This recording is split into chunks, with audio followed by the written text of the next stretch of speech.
नमस्कार, आप देख रहे हैं ऊर्जा धानी न्यूज और मैं हूं आपके साथ अनुष्का।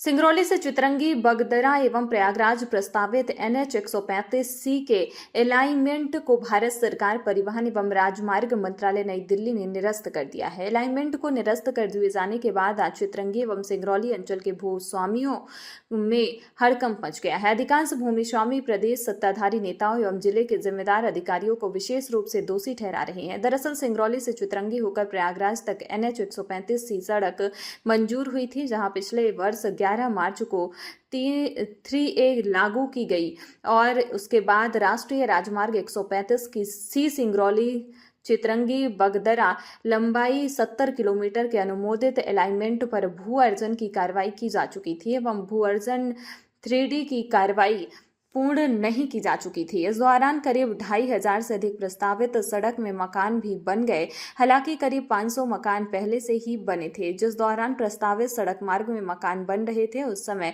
प्रशासन आंख बंद किया हुआ था, जिसके चलते चंद महीने में सैकड़ों मकान बन भी गए। सूत्र बताते हैं कि ऐसा भी नहीं है कि मकानों के बनने की जानकारी SDM, भू अर्जन अधिकारी व कलेक्टर को नहीं थी।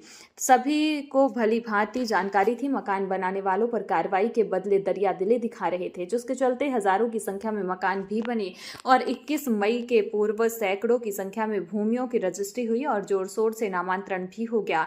मकानों को बनते देख कई भाजपा नेताओं को पीड़ा होने लगी। उसके पीछे एक नहीं कई कहानियां हैं, जिसके कारण कई बीजेपी एवं कांग्रेस पार्टी के कथित नेताओं को रास नहीं आ रहा था और वे प्रस्तावित सड़क का अलाइनमेंट बदलने को लेकर भवनों को जमींदोज कराने के लिए पूरी ताकत झोंक दी। आखिरकार भारत सरकार सड़क परिवहन एवं राजमार्ग मंत्रालय नई दिल्ली ने पिछले वर्ष 24 दिसंबर को अलाइनमेंट को निरस्त कर दिया। 31 दिसंबर को मुख्य अभियंता राष्ट्रीय राजमार्ग परिक्षेत्र भोपाल में कार्यपालन यंत्री लोनिवी NH संभाग रीवा को पत्र जारी कर अवगत कराया गया कि सिंगरौली चितरंगी बगदरा NH 135 की लंबाई 70 किलोमीटर अनुमोदित अलाइनमेंट पर ग्रामीण जनों द्वारा अतिक्रमण किया जाकर अस्थायी रूप से भवन निर्माण कर लिया है, जिसके चलते अब अन्य वैकल्पिक अलाइनमेंट प्लान अनुमोदन के लिए प्रस्ताव गुजरात राज्य की राजधानी गांधीनगर स्थित बिसांग एन नेशनल इंस्टीट्यूट से मांगा है। हालांकि नवीन अलाइनमेंट प्लान की तिथि अवधि भी समाप्त हो चुकी है। इतर